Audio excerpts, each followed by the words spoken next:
All right, I'll start again. Dear Heavenly Father, again, Lord, we thank you for this opportunity just to meet together, and I just pray that you bless this lecture, help us to glorify you, Lord, in what we do. In your name I pray, Lord Jesus. Amen.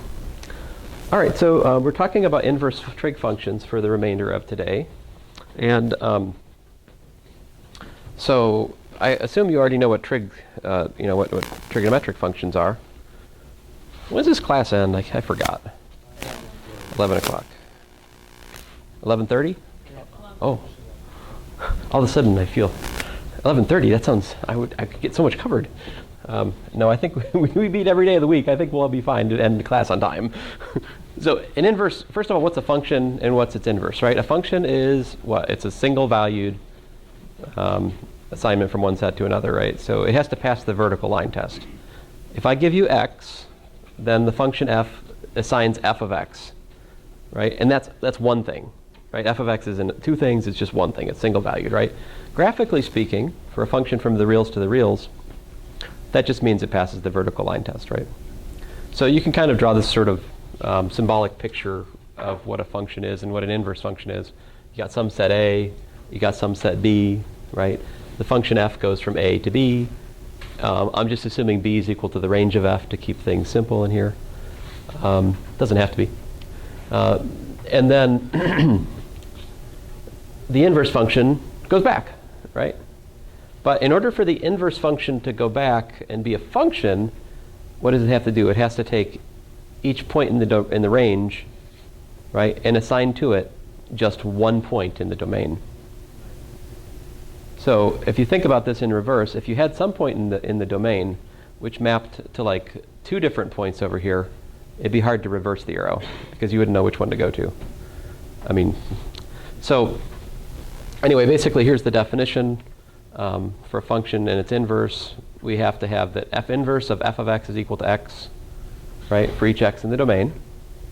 And we have to have that f of f inverse of y is equal to y for each y in the range. Right? You notice that these are different values. That's kind of important. I mean, here's another way of looking at it. If f of x is equal to y, then y is equal to f inverse of x. Right? Hopefully I'm not saying, I mean, it may be a while since you've thought about these things, right? So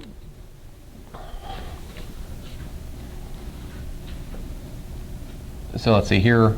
This is a function. It passes the vertical line test, right? You pick any vertical line.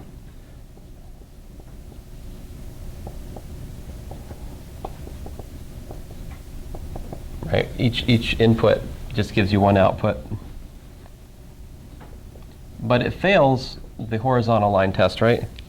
Because if I take this horizontal line like this, I'm getting something here, here, and here. So it fails horizontal line test. More to the point, you have f of A equals to f of B for A not equal to B, right? Like say this is A and say this is B. A and B are not equal, and yet their values under f are the same. So this example, this function is not injective. It's not one-to-one. It's not one-to-one. Right. We need one-to-one in order for the inverse function to be defined. All right? Let's see here. So an example of a function which is one-to-one, for example, which is one-to-one. For example, the tangent function, right? Here's tangent, right? Y equals, well,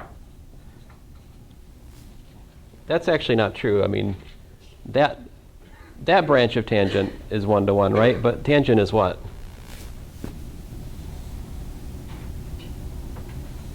It's not just that one thing, right? It's got this high periodicity. It goes on and on and on, right? So if I include multiple, intervals between these vertical asymptotes, then I'm in trouble because vertical line hits this and this and this, and I mean for a horizontal line, it's not one-to-one, right? So in order to get a function which is one-to-one there, what do I got to do? I got to restrict to just one branch, one part of the tangent. So to get one-to-one there, I would have to, let's see here, focus my attention just on, I make a choice, right? Here's y, here's x. So if you focus your attention just on this one, right, then there's just one point that intersects that horizontal line, and that'll be true for any horizontal line, right? So just one part of the tangent, let's say, will pass the horizontal line test.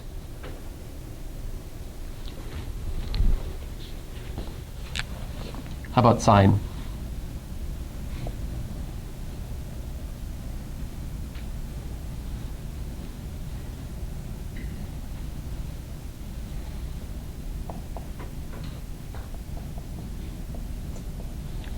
How about cosine?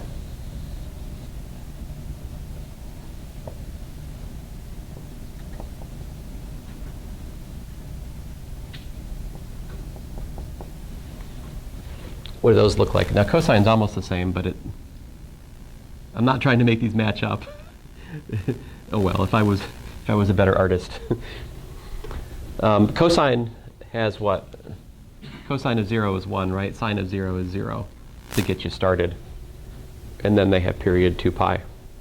Well, you can easily see that, my goodness, certainly sine and cosine fail the horizontal line test pretty miserably, right? And they're even worse than tangent in some sense, because the way they fail is kind of complicated, right? I mean, if somebody asks you to solve sine of x equals to a half, you got to find all these points of intersection. Yep, there will be infinitely many solutions to sine of x equal to a constant, provided that constant is what? Yeah, within the range, right, exactly. So both of these functions fail the horizontal line test, right? So the title of this lecture, Inverse Trig Functions, is somewhat mysterious. How can we find an inverse trig function if they fail the horizontal line test? Well, I already kind of showed you here. We don't find an inverse for the whole function. We find an inverse for a restriction of the function. In other words, we chop the domain down to a smaller set where the function is one-to-one. And that's just a choice, right? You could just as well choose a different branch of tangent to find the inverse for, but I mean, that's the canonical choice.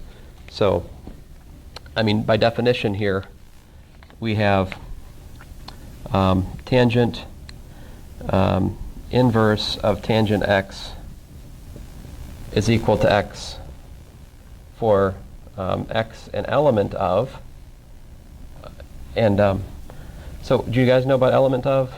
What does that mean? Like it's within that set? Right. Oh, I'm sorry. I'm writing below the event horizon for you.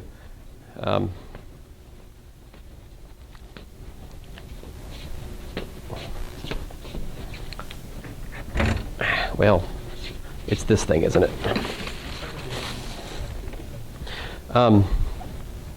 So this is only for x between minus pi over 2 and pi over 2, right?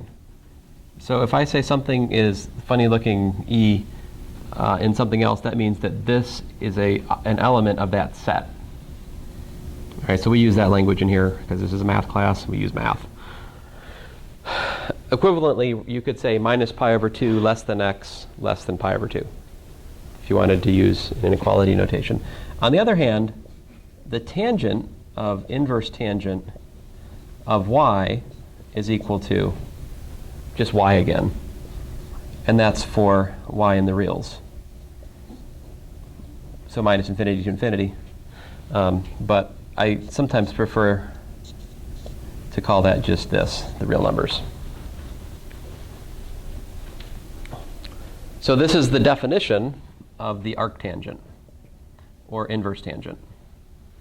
Your book tends to use arc tan of x, that's inverse tangent. They use that notation. Right? Okay. For sine, we can't, obviously, we have to make a restriction. We make the same restriction, actually. So for sine, you actually look at this branch, this piece of the sine function. That is what we define the inverse sine for. In particular, the definition of inverse sine is given as follows.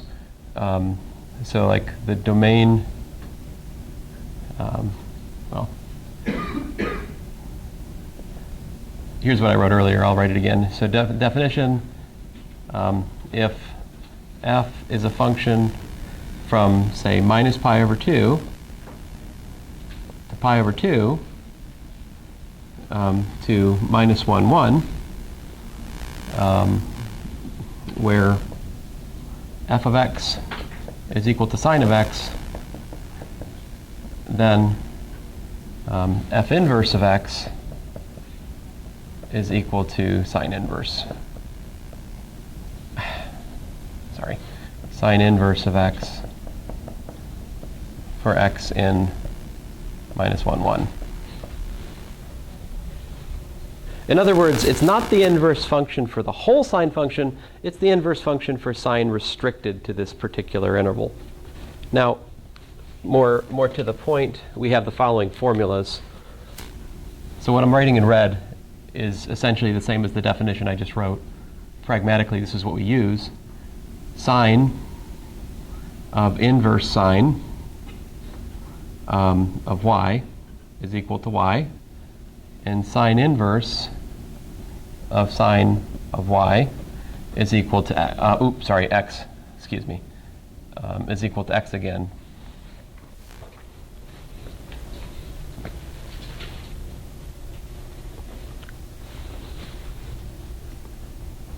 For which y and for which x?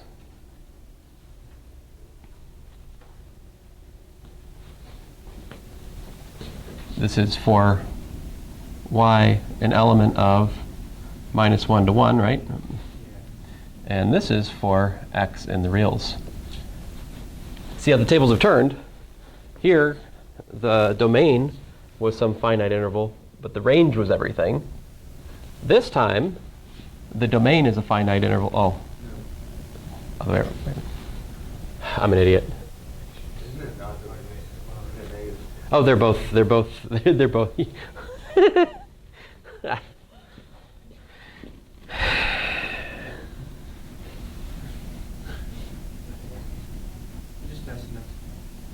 Yeah, it's on purpose.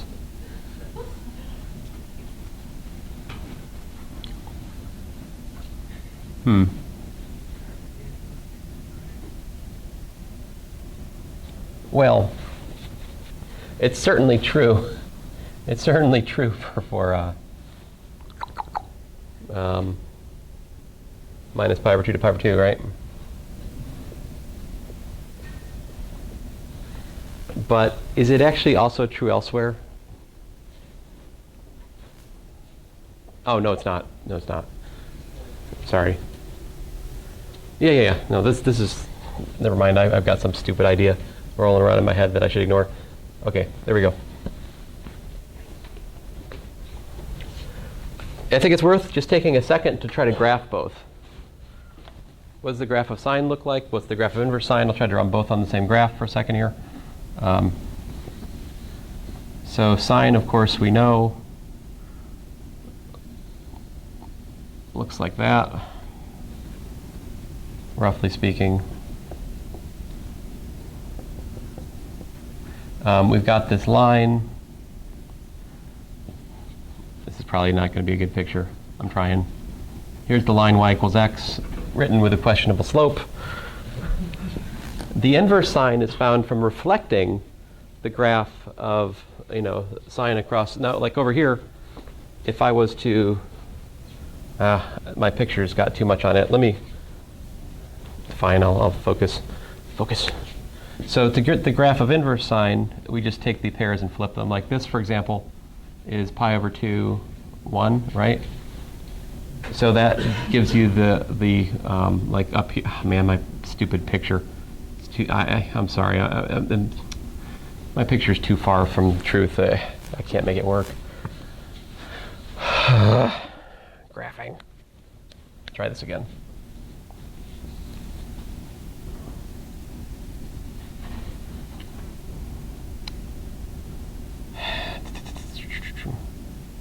No.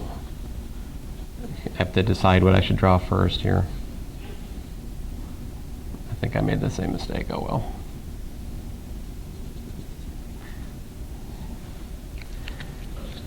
So here, let me just go ahead. There, this one goes that one, that.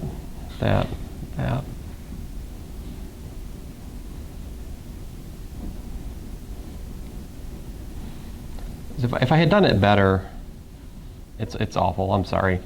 Not very good. This is y equals inverse sine of x.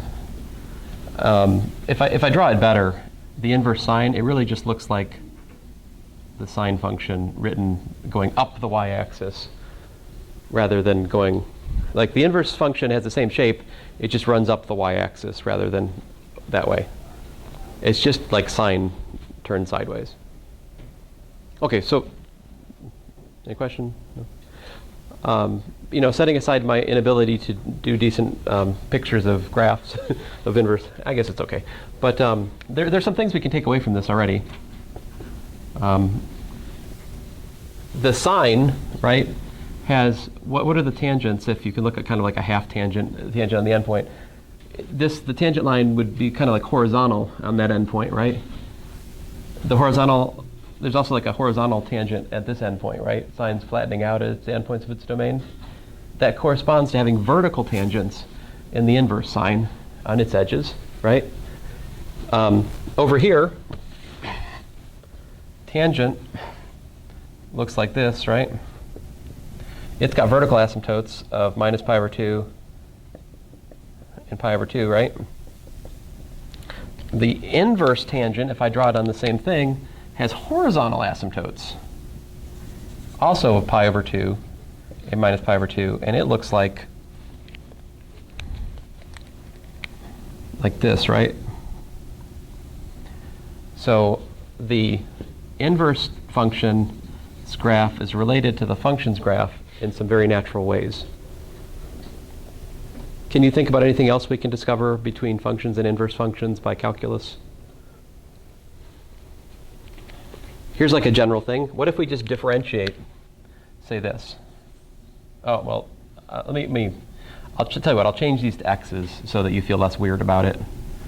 Okay? Differentiate this, what do you get? Why am I doing that?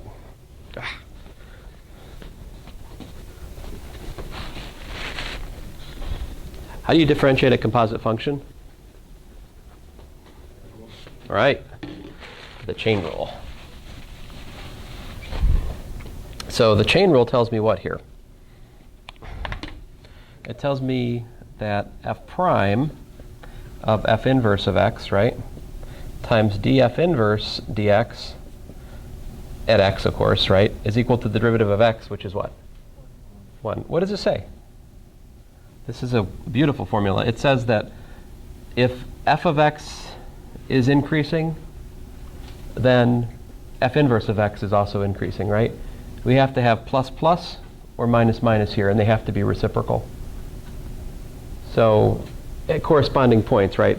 So if I compare the inverse function at x and the function at f inverse of x, if they don't compare the function and the inverse function at the same point, you have to compare them at like corresponding points. But anyway, you can say some very nice things if the function's always increasing or always decreasing.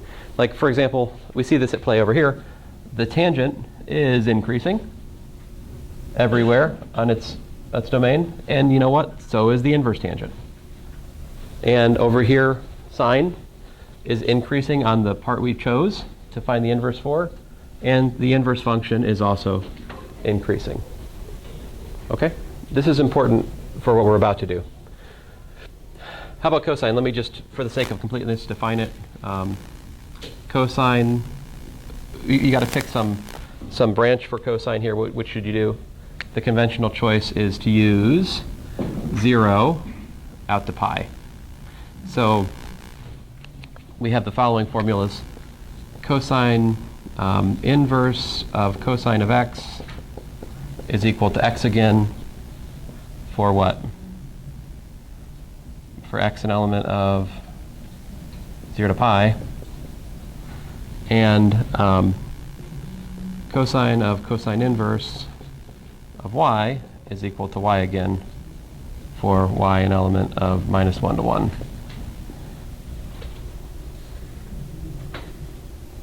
Anyway, so the inverse cosine is taken, it's the inverse for cosine restricted to 0 to pi. All right. We would expect that the derivative of the inverse cosine is negative because cosine is decreasing on this choice. We'd expect the derivative of inverse sine and inverse tangent are positive because they're increasing. Let's work it out. Yeah? What you just showed from like pi to 2 pi for cosine?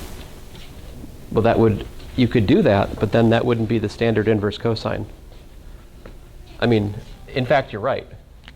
You could pick any, basically, from, you know, from a mountain to a valley or from a valley to a mountain in this graph, and you could find the inverse function for that. However, convention dictates that this is the inverse cosine.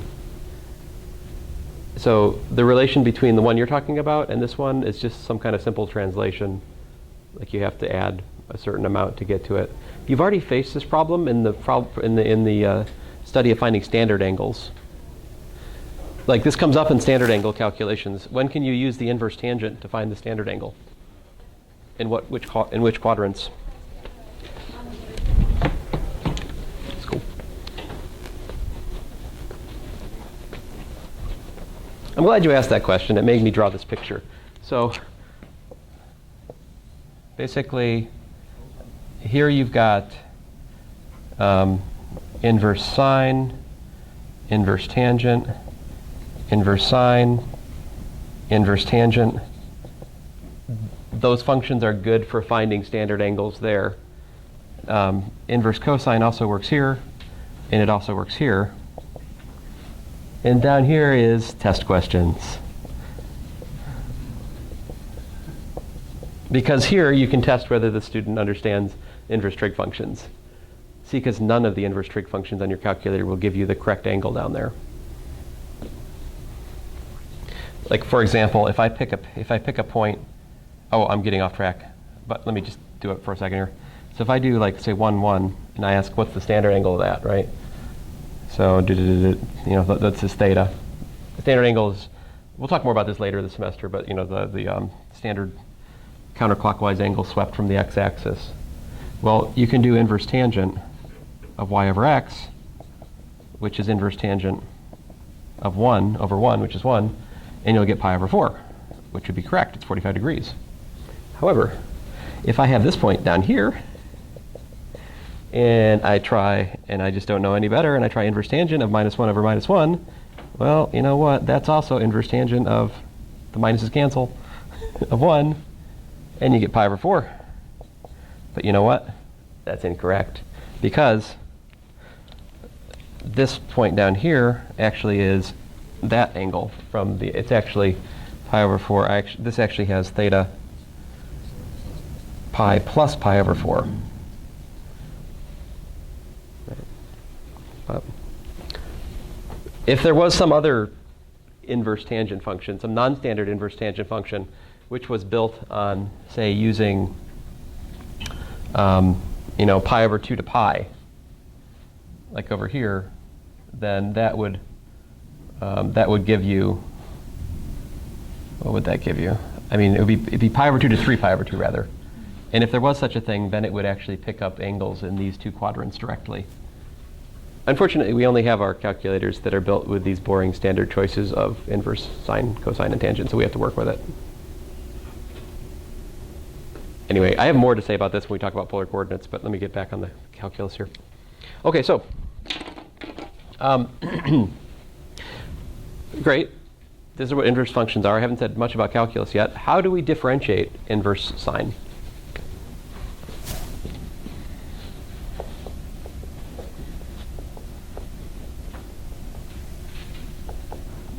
There's a question. How do we do that? Yes, sir?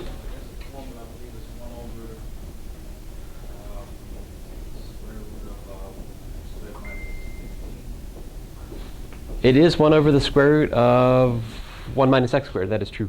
But why is it true? So here's a technique. We let y equal to sine inverse of x. Yes, sir? I was going to say, make x equal to sine y. Ah, right. So this is what I'm after, right? If I say, I'm just giving a name. I'm doing some name calling, right? Y equals inverse sine of x. That's what we want to differentiate, so call it y.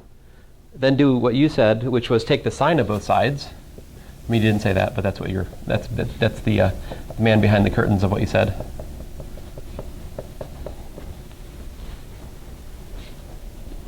And now we're in a happy place because we already know how to differentiate sine, right?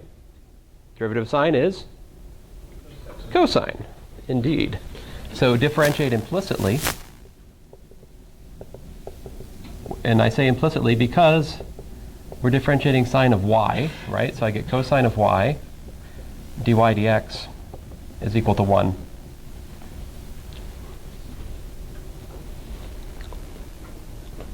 What am I after? I'm after dy dx. I'm trying to calculate dy dx, so let's do it. Dy dx, 1 over cosine y. Now, I should be clear, this is for what? This is for minus 1 less than or equal to y less than or equal to 1, right? That's the range. So what can you say about cosine if you look at between minus 1 and 1? I'll do it in some color I have yet to use today. Oh, blue. Hey, what do I have against blue? All right. Maybe it's some dark memory about UNC Chapel Hill, that horrible, horrible school. All right, let's see here. UNC Chapel Hill is to North Carolina as UVA is to Virginia. They both think they're more than they are. All right, no, sorry. I think UVA is actually a good school. But, sorry. I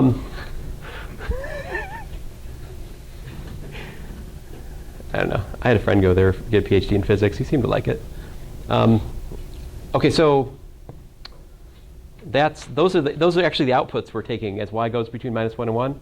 You notice they're positive. My point to you is that cosine of y is greater than 0 for minus 1 less than or equal to y less than or equal to 1, right? Now, the reason I say that is because I want a formula in x, right? I need to find a formula in x, so I have to convert that cosine back to sine. How do I do that?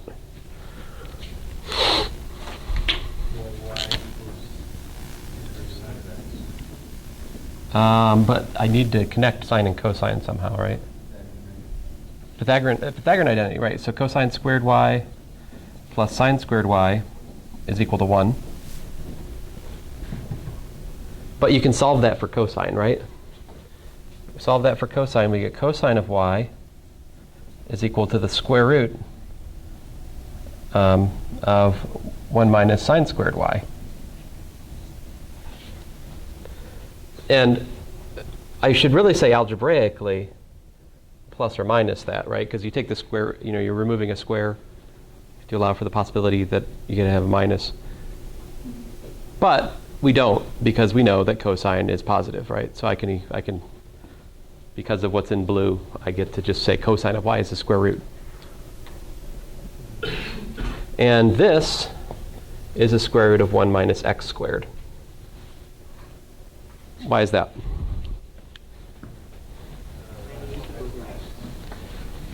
Right, so sine squared of y, what's that mean? What's that notation? Sine of y quantity squared, right? Which is x quantity squared, which of course is just x squared, right?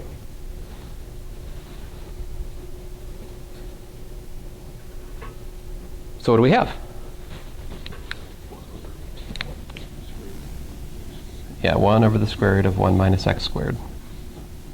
So therefore, the derivative with respect to x of inverse sine of x is equal to 1 over the square root of 1 minus x squared.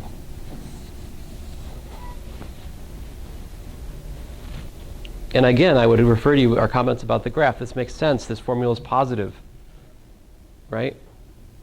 As it should be. The inverse sine is increasing where it's defined, right? And also, that formula blows up at plus or minus 1.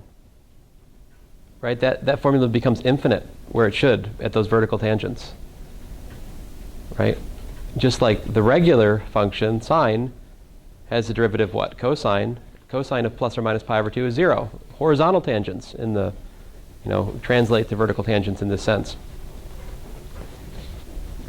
Now, there is a word of warning here, a caution I should make to you, that this is a dangerous notation, right? Just a, warning. There is an inconsistency here. Sine inverse of x is equal to, also your book will call it arc sine of x. This is not equal to 1 over sine of x. 1 over sine x is cosecant x. These should not be confused. They're rather different functions. So there's an inconsistency in the use of the notation, right? On the one hand, sine squared does mean literally you square it. Sine inverse is not speaking to the process of reciprocation. It's speaking to the concept of an inverse function, right? So it's a functional inverse versus a multiplicative inverse. They're different minus ones.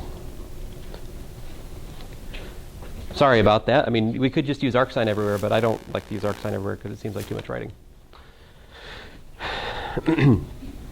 So who cares? Well, one of the things you might care about immediately from this is that all of a sudden we have a way to integrate things we could not integrate before. For example, if I ask you what's the integral of dx over the square root of 1 to minus x squared dx, you go, well, that's inverse sine of x plus a constant. There you go. That's another basic integral to add to our list. But we can also do plays on this, right? So actually, one of the ways I think about this is this also tells me like the integral of du over the square root of 1 minus u squared is inverse sine of u plus a constant. So if I'm faced with something a little bit more exotic, let's say the integral of dx over the square root of 9 minus x squared, how would you deal with that?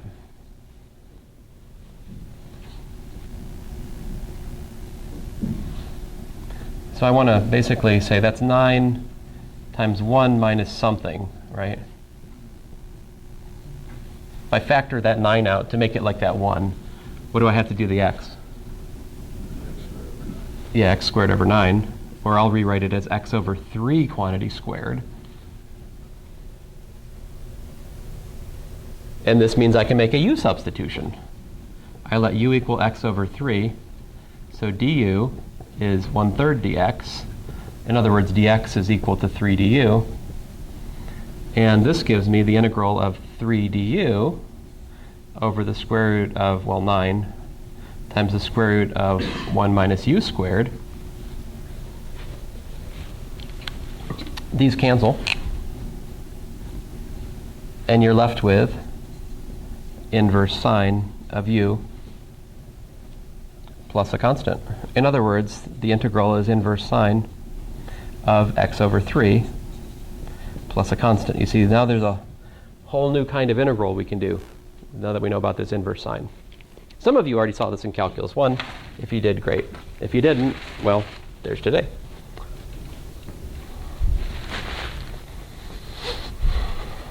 All right. I'll do inverse tangent and then I'll stop.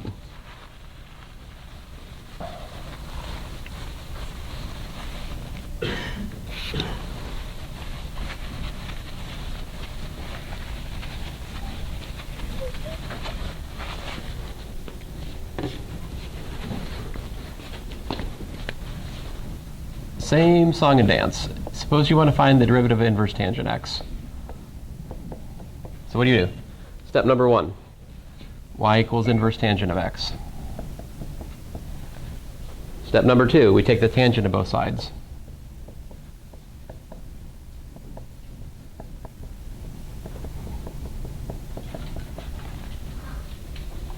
Our next step, differentiate implicitly. That gives me secant squared y. dy dx is equal to 1. I solve for dy dx. I get 1 over secant squared y. And yeah, that's cosine squared y, but that's, I mean, that is true, but not as helpful as I would hope. I wish it was that. It's not bad though. So if this is true, if you divide this identity by cosine squared, what do you get? You get 1 plus sine squared over cosine squared. 1 plus tangent squared is 1 over cosine squared y, right? Which is secant squared y. In other words, this is 1 over 1 plus tangent squared y. But what is tangent squared y? It's x. This one's even easier. You don't have to worry about the plus and minus and square root and stuff. It's just that. So therefore, there you go. ddx of inverse tangent x is equal to 1 over 1 plus x squared. Take a moment to pause and smell the roses here. Think about that formula. What's the largest it could ever be is when the denominator is the smallest. X squared plus 1 is smallest when? X equal to 0. X equal to 0 gives us a rate of change of 1. That is the steepest slope in the inverse tangent at 1. As x goes to plus or minus infinity, that formula tends to 0, just like we see in the graph. Right? And it's always increasing. It's always positive, right? And there you go. So tomorrow we'll do like the other inverse functions and go on to the hyperbolics. Thanks, guys.